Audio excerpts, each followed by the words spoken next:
Niskanen went through in 1901, and the Smrtnik, he can't match it. So that 5.8 Ks between 2.2 and 8 was a very good section from Niskanen, because the Smrtnik is well outside it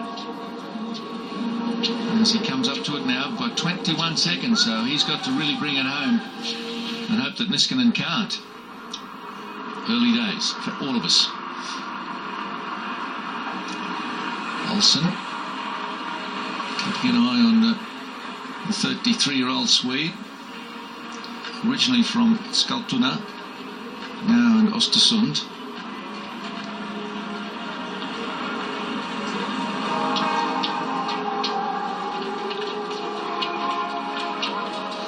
So Olsen's got past number 32, that's Noah Hoffman. Got a few Hoffmans here today. Colonia out on the course too. There's from 35, went off just before the list of seeded skiers, and I really don't know why he wasn't in that group.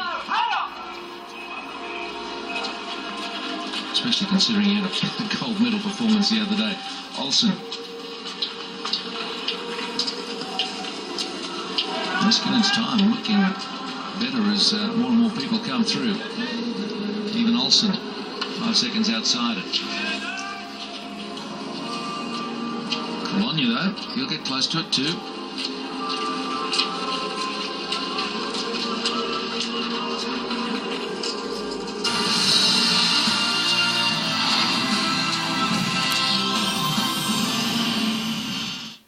It's the final auditions before the live performances.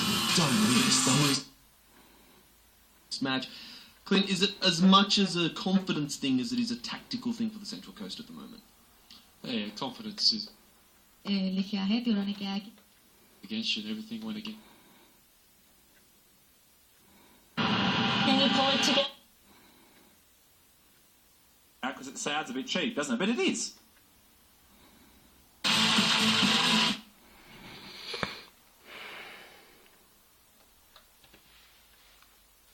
Well, he's still closely monitoring the weather events, still unfolding on the other side of the world from his home in Viroqua in the US state of Wisconsin. He joins me on the line from there now, where it's around 4:30 in the early hours of the morning. Eric Holthaus, thanks very much for joining us so early ahead of daybreak there. Hi, good morning. First of all, can I just ask you, what's the weather going to be doing in your part of the world as a new day breaks? Well, today is kind of a recovery day, I think, for a lot of people in the eastern half of the country. Like your previous correspondent said, it has really been a brutal winter for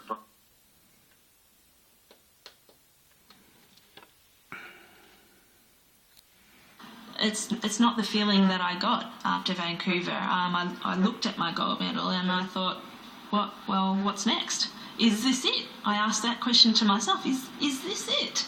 And I said, no, I'm not done yet. And that is why we're here today. It's why the Lassetlers travel the world, sometimes separately.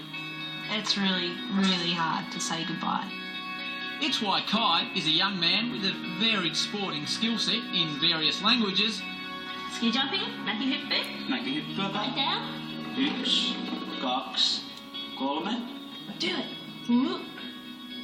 Whoa! Good one.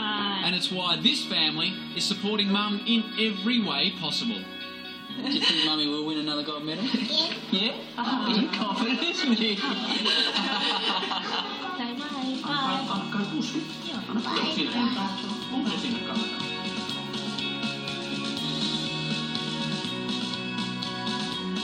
She is so driven, and she is here for one reason only: gold or nothing. Absolutely. Lydia, she wants to create history, and I love that she's not ashamed to want to win for our country. You know, a lot of people think you've got to come in under the radar, but, you know, Lydia's got a gold, and nothing's going to satisfy her other than another one, and I do believe she can do it. Let's have a look at her jump in Vancouver 4 years ago. How much has the sport changed since then? Yeah, it has actually changed quite a lot. In Vancouver, it was do 2 jumps, land them both. It was all about risk and reward. Now it's a process of elimination. You've got to qualify into a final. The final has 3 stages, and it's make sure you land, make sure you get through, stay in the game, and then you get to go for broke in the last round. But I think that will play into Lydia's favour because she has a full artillery of jumps and she's really mentally tough. Lydia is one of the strongest athletes that I know, and I think that might be her advantage over the Chinese. And reportedly she's been pretty feisty the last 3 or 4 days. Is that just because she's building up to game day? Yeah, Lydia was upset that a lot of her crashes were actually shown on the TV rather than some of her greatest moments. We know she did the hardest jump a woman's ever done this week, and that's just Lyd. You know, she puts her boxing gloves on. Pre-Vancouver, she took a pot at the judges as well, but you know what, that's just her getting into her corner, ready to come out fighting. Well, tell us about this special jump she did nail in practice. She's been working really well the last couple of days. Yeah, Lydia's performed this week a quad twisting triple somersault, and it's really important that she did it in training because you're not allowed to compete something you haven't trained. So what she's done is she's put those Chinese girls on notice and said, catch me if you can. And that means that they've been trying today in training to try and do the hardest put the pressure jumps. back on them, a bit of a mental game. Yes, and it is a little bit about strategy. You know, you never quite know what jump you're going to need to get through to the next round, and all of a sudden Lydia's changed the cards. She deliberately left this for this week, so now the Chinese don't have quite the same plan as they did. They've got 2 girls doing simple jumps, 2 girls doing hard jumps, but the Australians also have a big chance to unsettle them.